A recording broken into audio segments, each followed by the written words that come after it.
कार्यक्रम के अध्यक्ष जी, सम्मानित स्थानीय विधायक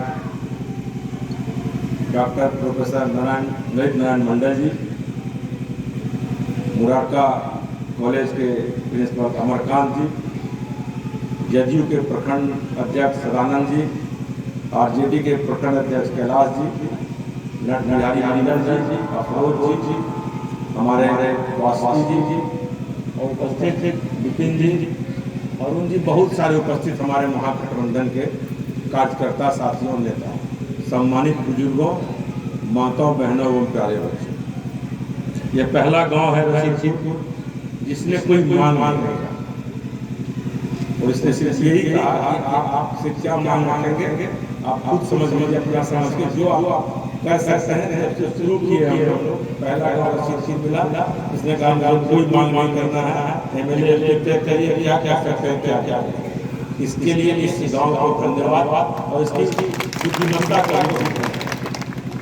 आप सब जानते हैं कि ये जो इलाका है वास्तव में शिक्षा के मामले में हम 5 किलोमीटर में 3-4 हाई स्कूल देखते हैं।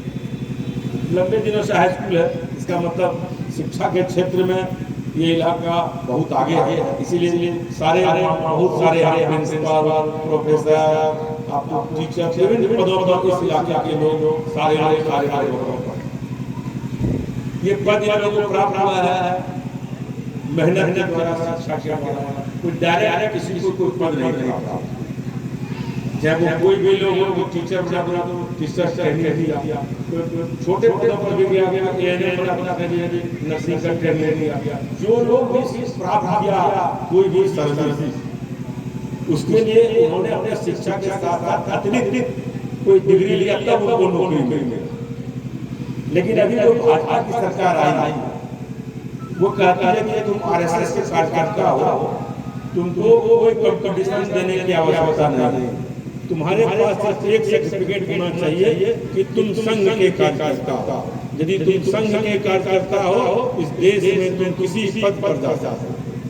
ब्रिटिश शासनकाल में भी इस प्रकार संविधान और कानून का धज्जी नहीं उड़ाया गया जैसे ये संघ की सरकार जो है, भाजपा की सरकार, ये कानून का धज्जी उड़ा। पहले कलेक्टर बनता था, आईसीएस की एग्जाम होती थी, प्रिंसिपल साहब ज़्यादा जानते होंगे, उतना हमारा अध्ययन नहीं है, तो आईसीएस की एग्जाम होती थी। जो आईसीएस में पास करता था, चाहे वो अंग्रेज है कि इंडियन है, वही डीएम बनता था। और डीएम के बाद वो सेक्रेटरी जाने में, जॉइंट सेक्रेटरी जाने में उसको बहुत समय लगता था। जब देश आजाद हुआ तो संविधान में कहा कि आईएएस, इंडियन नेशनल सर्विस, जो पास करेगा यूपीएससी का एग्जाम, वही एसडीओ से लेकर सेक्रेटरी तक जाएगा, कोई अलग से आदमी उस पद पर नहीं आ सकता। ये भारत सरकार, भाजपा की सरकार है, नरेंद्र मोदी की सरकार है। इस सरकार ने इस सिस्टम को बदल दिया, बोला कि जो इंटेलेक्चुअल लोग हैं वो सीधे जॉइंट सेक्रेटरी बन सकते हैं, डीएम से बहुत ऊंचा। अब समझ लीजिए, अब इंटेलेक्चुअल लोग कौन होगा, जिसको वो चाहेगा, वो किसको चाहेगा, तो संघ के कार्यकर्ता को चाहेगा। कोई क्वालिफिकेशन क्या होता है, उसको लगना चाहिए कि आप इंटेलेक्चुअल है, किस क्षेत्र में से कोई मतलब नहीं। ऐसा नहीं कि साइंटिस्ट को ले रहा है, ऐसा नहीं, उसको लगेगा कि आप तेज है, आप इंटेलेक्चुअल है, आपको खेत जोतने में महाराष्ट्र मिलेगा, ये संघ को हर जगह पर बैठाने का साजिश ये भाजपा बिना कंपटीशन का कर रहा है। आप देखिएगा, पहले क्या था, आपको प्रोफेसर बनना है तो नेट पास करना है, पीएचडी आवश्यक, नहीं तो नेट कम से कम पास नहीं करिएगा तो आप प्रोफेसर नहीं हो सकते हैं। कितनों प्रयास, यही नहीं, आप लोग दोनों बताइए हमको जो जानकारी, मेरा जानकारी सही है कि गलत। और आज क्या किया इसने, एक यूजीसी के चेयरमैन में एक संघ के आदमी को बिठाया, तो उसने नियम बना दिया, कोई जरूरत है नेट पास करने की, जो एमए पास है उसको हम सीधे सेंट्रल यूनिवर्सिटी में बहाल किया। ये नियम आ गया है, आप लोग को जानकारी होगा और नहीं होगा तो जानकारी करेंगे। रिसेंट जो भारत सरकार यूजीसी का जो गाइडलाइन आया है, उसमें ये कहा कि कोई आवश्यकता नहीं है नेट का, कोई आवश्यकता नहीं है पीएचडी का, आप एमए पास है ना, हाँ प्रोफेसर बन जाए। कौन बनाएगा, लेकिन संघ होना चाहिए। ये तो सारे व्यवस्था जो संघ व्यवस्था है, जो कंपटीशन का व्यवस्था है, जो प्रतियोगिता की परीक्षा थी, सारे परीक्षा को बस करके इस देश में जो संवैधानिक ढांचा है, जो संवैधानिक पद है, उसको समाप्त करके संघ के लोगों को है। तो हम लोग कहाँ जाइए? जो ये संघ के सारे मतलब एग्जाम होगा ही नहीं, आरक्षण कहाँ से आ जाएगा? अब देखिएगा जब एग्जाम होगा, जो भी कमीशन बनेगा तभी आरक्षण आएगा। क्योंकि जब वो UPSC union public service commission तो आरक्षण है, बिहार पब्लिक सर्विस कमीशन तो आरक्षण है। जब जैसे जुडिशरी में कोई कमीशन नहीं, हमारा जुडिशरी में आरक्षण नहीं है।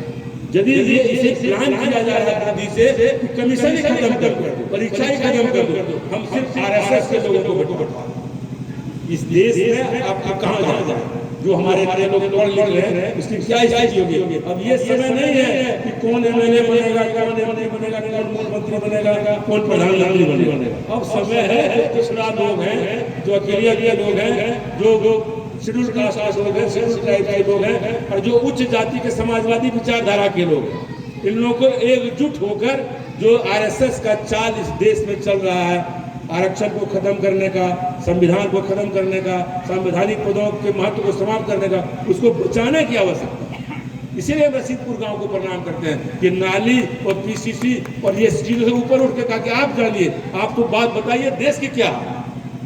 आप दो प्रोफेसर मेरे पास बैठे हुए, इन लोगों से ज्यादा तो ज्ञान हमको होगा नहीं, लेकिन क्या हमने जो बात कहा है क्या ये गलत है? क्या ये प्लान किए हुए देश में सारा जो हम लोग जितने भी पदों पर हम लोग आ रहे हैं, ये प्लान करके, ये भाजपा का कुछ नहीं है, संघ का एजेंडा है। ये संघ, ये भाजपा तो मुखौटा है, असली काम संघ कर रहा है, राष्ट्र सेवक संघ।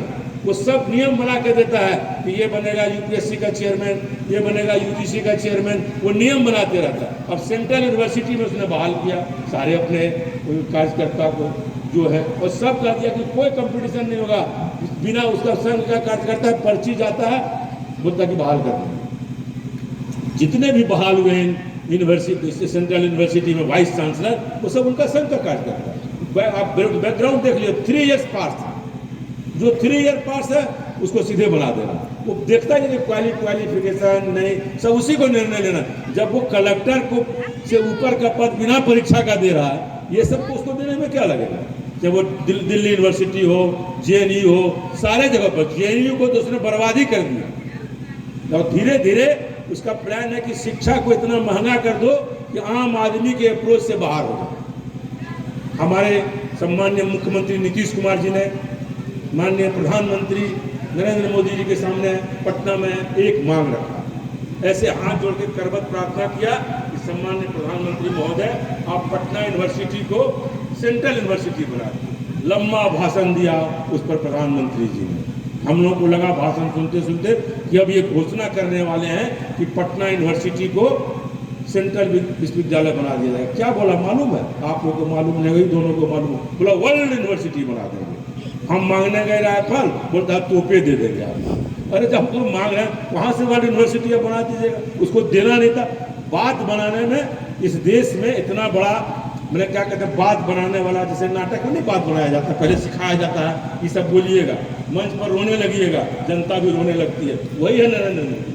अभी 200 आदमी को मरवा लिया। कहाँ मरवा लिया? वहाँ वो एक अपने आदमी को दे दिया ठेका पुल पर चढ़ने का। अंग्रेज कहता था 100 आदमी चढ़ेगा।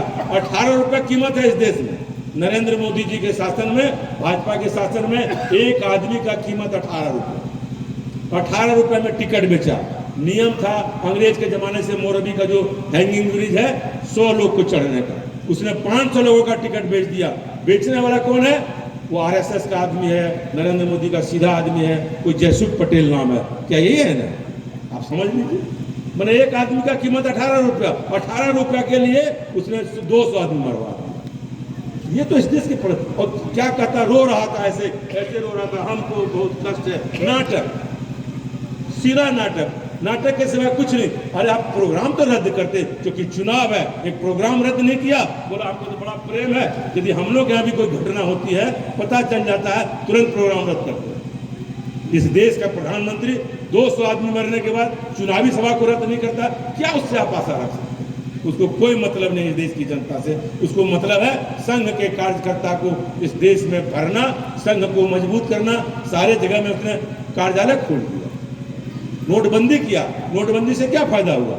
जितना बोला कि नोट जाली नोट है, ये जितना रुपया इसने इसको बैंक में था उससे अधिक आ गया। अब इसके पास जवाब ही नहीं दिख रहा है। मान लीजिए भारत सरकार कहती थी मेरे पास 5 लाख करोड़ रुपया है, इसको 5 लाख करोड़ से ज्यादा आ गया। भाई कहाँ से आ गया? जिससे मैंने जाली नोट आप ले लिए। जब आरबीआई कहती है कि मेरे पास इतने ही नोट छाप के इतनी मार्केट में होना चाहिए, उसके पास रिकॉर्ड है, उससे ज्यादा कहाँ से आ गया? इसका मतलब आपने जाली नोट भी ले लिया। उस नोटबंदी से क्या किया? भाजपा का कार्यालय पूरे देश में खुल गया। एक से एक बात है, कितना बात आप लोगों को बताएं। ये जो देश के पूंजीपतियों के हाथ में इस देश को बेच रहा था, 10 लाख करोड़ रुपया माफ किया। कोई मामूली रुपया 10 लाख करोड़ रुपया नहीं, तो हम लोग को समझ में नहीं आएगा। यही लोग बता सकते हैं कितना डॉलर होगा उसका। 10 लाख करोड़ बहुत ज्यादा माफ कर दिया पूंजीपतियों का। अडानी के जो पोर्ट है, मुंद्रा पोर्ट, वहाँ क्या चरस में क्या निकला? वो हीरोइन निकला। हमको तो इतना हीरोइन निकला, कितना निकला? टन में निकला। अरे भाई गजब स्थिति है। वही मालिक है उसका, कोई सीआरपीएफ में एससीआई से पानी रहता है, वही मालिक है। एक बार पकड़ा, हो सकता है कोई अधिकारी ईमानदार आ गया हो जिसने इसके पहले कितने लाख टन वो पार कर दिया, कोई देखने वाला नहीं, क्योंकि पोर्ट का वही मालिक है। ये तो स्थिति है इस देश का। और गलती से हम लोग एमपी हैं, हम लोग एमपी का एक समान बैग मिलता है। क्योंकि भाजपा का बहुत लोग जेल जा चुका है। जो एमपी था, एक बार जाके पकड़ा कबूतरबाजी में उसका एमपी जेल गया, भाजपा का था। उस वक्त कितना एक बार उसका प्रदेश राष्ट्रीय अध्यक्ष घूस लेने में पकड़ाया, उसको हटा दिया। भ्रष्टाचार का गंगोत्री है, बोलेगा बड़ा ईमानदार है। कोई ईमानदार में अब है कि पकड़ा नहीं रहा है, उसी का किसको कहेगा? जो दूसरा लोग सब के छापा मरवाएगा। अरे भाई, जब आप भारत के प्रधानमंत्री हैं, कोई भाजपा के तो प्रधानमंत्री नहीं है, आप भारत के सरकार के और भारत देश के प्रधानमंत्री हैं। वो काम करता है कि हम भाजपा के प्रधानमंत्री, देश का कौन प्रधानमंत्री होगा? इसलिए ये जो काम है, एक समान बैग रहता है। हम लोग गलती से भाजपा का एमपी तो हेरोइन ले जा सकता, क्योंकि पकड़ा चुका कबूतरबाजी में, और घूस लेते उसका राष्ट्रीय अध्यक्ष उन लक्ष्मण, क्या नाम, बंगारू लक्ष्मण, ये सब पकड़ा चुका। हम लोग नहीं पकड़ा है कोई भी। तो यदि गलती से रहे कोई हंसी चरस और हम लोग का बैग बदल जाए, क्योंकि एक ही कलर का सबको बैग मिलता है, तो हम पक्के जेल चले जाए। टनों टन पार कर दिया अडानी, कुछ नहीं हुआ। हम लोग को एक ग्राम में बोलेगा अरे ये तो बड़ा नीतीश का आदमी है, ये नीतीश के पार्टी का, जल्दी जेल भेजो। इसलिए ये भाजपा आरएसएस से बचना है। और आपको बहुत मुखौटा बना के लोग को भेजेगा भाजपा, कभी हमको भेज देगा, कभी इनको भेज देगा, कि हो सकता हम भी बिक जाए, हम लोग का भी कीमत लग जाए। इसलिए आपको आज भाषण में कह रहे हैं कि हम भी भाजपा के तरफ से आवे। कभी आप मत मानिएगा मेरा बात, हमको मुंह पर जवाब दीजिएगा कि बड़ा एमपी साहब आप कह रहे थे जब तक एकदम। इसलिए हम लोग एजेंट हो सकते हैं, वो तो किसी को खरीद सकता है। हम बोलेगा भाई गिरधारी यादव आपका क्या कीमत है? हम बोलेंगे नहीं हमारा कोई कीमत नहीं। बोलेगा 100 करोड़, बोलेंगे नहीं। बोलेगा 1000 करोड़ दे, कहेगा 1000 करोड़ ले ही लो, क्या जाता है, किसी को खरीद सकता है। हो सकता है हम भी कल 1000 करोड़ में बिक के आपके पास आए। आज आपको मन से घोषणा करते एकदम नहीं मानिएगा, कहिएगा आपको भाषण दिए थे उस दिन कि नीतीश कुमार बड़ा लीडर है, देश का प्रधानमंत्री होगा, देश का भविष्य है। आज क्या हो गया भाई आपको? इसका मतलब आप जरूर 1000 करोड़ में बिके होंगे। 100 करोड़ में बोले थे नहीं बिकेंगे, इसका मतलब लंबा माल आप ले लिए। जनता सचेत रहिए। यदि आप सचेत नहीं रहिएगा, ये देश में भाजपा का राज हो जाएगा। बहुत लोग घूम रहा है पैसा लेके, उसके पास पैसा का कोई कमी नहीं है। नोट छापने का मशीन है भाजपा के पास, सब कोई भी खरीद सकता है। मान लीजिए हम बंडी पहने हुए, बंडी का दाम है 5000, कोई हमको 5 लाख देगा, कहीं ले लो यार क्या काम है, बंडी अब क्या जाता है। बेचा है नरेंद्र मोदी ने अपना कोट, हम अपना नहीं कर रहे हैं। नरेंद्र मोदी के कोट का नीलामी हुआ, बोलिए कितना जाली बात करता है, कितना लाख में बिक गया था। अपना सब शुरू दिखा दिया है, वो हम कोटो बेच सकते हैं। हमको कोई बंडी का 50,000 का 50 लाख दे देगा, अपना इज्जत का बात है। हम अपना बंडी क्यों बेच रहे हैं? तो उसने कुछ बेच सकता है, देश तो बेच ही रहा है, अपना कोट भी बेच दिया, बोला नीलाम कर दिया। बोलिए बोला अपना कोई कोट कुर्ता पैजामा बेचता है मार्केट में?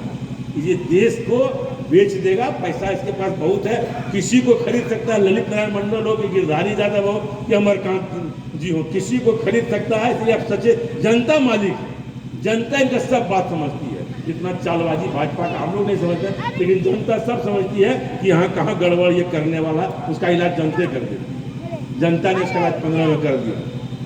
अकेले भाजपा बिहार में कुछ नहीं है, कोई सीट नहीं जीतेगा, वैसे घूमने दीजिए। और जो निर्णय महागठबंधन का है, नीतीश कुमार और लालू यादव का, ये कोई मामूली निर्णय नहीं है, ये छोटा मोटा निर्णय नहीं। हमेशा बिहार से क्रांति शुरू हुआ है, आप आज़ादी से देख लीजिए, गांधी जी ने कहाँ शुरुआत करनी है आंदोलन की, हार से शुरू की। आपको कर्पूरी ठाकुर, बीपी मंडल, राम मनोहर लोहिया, जितने लोग हुए कहाँ से हुए, जागेश्वर मंडल कहाँ से हुए, सब बिहार के हुए। उसके बाद बड़ा आंदोलन कांग्रेस को उखाड़ फेंकने का जयप्रकाश नारायण के नेतृत्व में बिहार में ही चला, और उसके बाद मंडल कमीशन को लागू करने जो रथ निकला, जो पूरे देश में लागू हुआ, उसका रथ भी बिहार से ही निकला। उसमें नीतीश कुमार, शरद यादव, लालू यादव सब एक साथ था, तब बीपी सिंह से उन्होंने मंडल कमीशन लिया, बाकी अर्जुन सिंह जी ने दिया। इसीलिए ये हम लोग का जो अधिकार है आरक्षण का, इसको खत्म करने का, भाजपा को इस देश में स्थापित करने का मजबूत साजिश इस देश में चल रहा है। क्योंकि उसको राज्यसभा में बहुमत नहीं है, इसीलिए संविधान बदल नहीं पा रहा, इसलिए चेतना पड़ेगा, जागना पड़ेगा। लंबे संघर्ष लगे हैं, कितने लोगों ने कुर्बानी दी इस देश को आज़ादी में, और हम लोग को पिछड़ों ने कितने ने कुर्बानी दी आरक्षण लेने में। इस आरक्षण को बड़ी मुश्किल से बना मिला है, इसको खत्म मत कर लीजिएगा पैसे चक्कर, एमएलए एमपी के चक्कर में। एमएलए एमपी कोई मुद्दा नहीं है, कितना एमएलए एमपी जाएगा, कितना बार सुखाड़ आएगा, चला जाएगा, लेकिन जो आरक्षण 50 साल में हमको मिला है वो खत्म नहीं हो जाए, इसके लिए सचेत रहिए। सबसे ज़्यादा जरूरी है, क्योंकि साजिश बृहद पैमाने पर चल रही है। और अब बता देते हैं आपको कि कोई अब मुद्दा नहीं है कौन एमएलए बनेगा, कौन एमपी बनेगा, कौन मुख्यमंत्री बनेगा, कौन प्रधानमंत्री है। क्या कहा मुख्यमंत्री नीतीश कुमार जी ने, मैं प्रधानमंत्री का कैंडिडेट नहीं हूँ। क्यों कहा? इसलिए कहा कि जैसे प्रधानमंत्री के कैंडिडेट हो जाएंगे, सब मिलकर मीडिया उन्हीं पीछे लग जाएगा कि प्रधानमंत्री बनने के लिए नहीं। उन्होंने कहा देश में जो भाजपा का आतंक चल रहा है, जो आरएसएस का आतंक चल रहा है, उसको समाप्त करना जरूरी है। जो आरक्षण पर को खतरा दिख रहा है तो बिहारी कर सकता है, बाकी लोग तो नहीं लड़ सकता है ना। बाकी को बहुत व्यापार है, बिजनेस है, डर जाता है। बिहार में कोई डरता होता नहीं है, क्योंकि यहाँ बिहार का जो लोग हैं वो पॉलिटिकल रूप से, भले हम गरीब हैं, भले हम दूसरे राज्यों से गरीब हैं, शिक्षित हैं, लेकिन राजनीतिक मामले में बिहार से ज़्यादा परिपक्व इस देश में कोई राज्य नहीं है। उसका उदाहरण गांधी जी से लेके आज तक आप देखिएगा। इसलिए नीतीश कुमार और लालू यादव ने जो निर्णय लिया है, इसको हम लोग सलाम करते हैं। इतना बड़ा निर्णय देश के इतिहास में हुआ है कि भाजपा का जो सरपट घोड़ा दौड़ रहा था कि 24 में नरेंद्र मोदी सरपट घोड़ा दौड़ा लेंगे, वो घोड़ा को पकड़ लिया उसके रस को, अब छटपटा रहे हैं, पूरा बका रहे हैं कि ये तो गया 40 सीट, बंगाल भी गया 18 सीट में, 2 जीते, झारखंड का 14 सीट गया।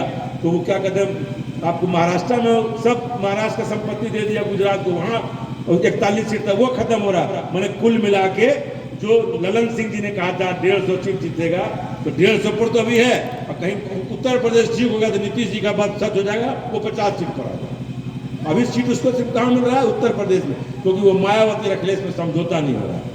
जैसे जिस दिन मायावती रख लो उसमें समझौता हुआ, सारे सोशलिस्ट के लोग लगे हुए हैं कि देश को बचाने के लिए ये समझौता भी करा दिया है। जिस दिन हुआ तो वहाँ जो 60-65 सीट इस्तीफा है, वहाँ भी वो 10 सीट पर आ जाएगा। फिर हमारे माननीय नीतीश कुमार जी का जो कथन था ललन जी 150 नहीं 50 सीट भाजपा को आएगा, वो सही हो जाएगा। तो जागना है, चेतना है। बहुत लोग निकलते हैं। लालू यादव जी के एक बड़े सिपा सलार थे रंजन यादव, वो क्या किया, निकला तो लालू यादव का नाशे कर, कौन पार्टी में नहीं गया, जदयू में गया, भाजपा में गया, कहाँ सब जगह चला गया। बोला जो लालू को खत्म करेगा उसी के खिलाफ करेगा। जब लालू और नीतीश मिला 15 में तो भाजपा में, बोला हम नहीं रहे। इस प्रकार के लोग भी घूमेंगे आपके बीच, उसका हम नहीं जानते कौन प्रकार से वो आदमी आपके बीच आ जाएगा। इसलिए आप प्रबुद्ध लोग हैं, जागरूक लोग हैं, आपके ऊपर ही डोरा डाला जाएगा। इसीलिए आपको सचेत रहना होगा। यदि आप सचेत रहिएगा तो शासन सत्ता बचेगा, आरक्षण बचेगा, देश बचेगा। आप सचेत नहीं रहिएगा, समाप्त हो जाएगा। इसीलिए रशीदपुर इस इलाके के तमाम लोगों को हम यही अपील करने आए हैं कि आप जागरूक रहिए, किसी के बहकावे में मत आइए। आप एकदम मोटो रखिए कि क्या देश का दिशा और भविष्य है, क्योंकि आप सब चीज़ जो हम लोग को प्राप्त है लंबे संघर्ष के बाद, इसको समाप्त नहीं होने देने के लिए हम लोग, ये पीढ़ी जिम्मेवार है। जिस पीढ़ी ने संघर्ष करके लिया वो पीढ़ी तो चली गई। यदि हम लोग इसको बचा नहीं पाएंगे, लेने की बात तो छोड़िए, जो उन लोगों ने दिया है यदि इसको बचा भी आज का नौजवान नहीं पाएंगे और गलत दिशा में चले जाएंगे, तो आने वाला जो इतिहास लिखेगा हम लोग को माफ नहीं करेगा। इसलिए इतिहास को बचाना है, इतिहास को बनाना है, इतिहास को मजबूत करना है। और नीतीश कुमार और लालू यादव का जो निर्णय है उसके साथ पूरे राज्य की जनता, अब धीरे धीरे पूरे देश की जनता खड़ी हो रही है। और आने वाला जो 24 का चुनाव होगा, निश्चित तौर पर हम लोग इस देश से नरेंद्र मोदी को हटाएंगे और नीतीश कुमार को इस देश का प्रधानमंत्री बनाएंगे। इन्हीं शब्दों के साथ जय हिंद, जय महागठबंधन।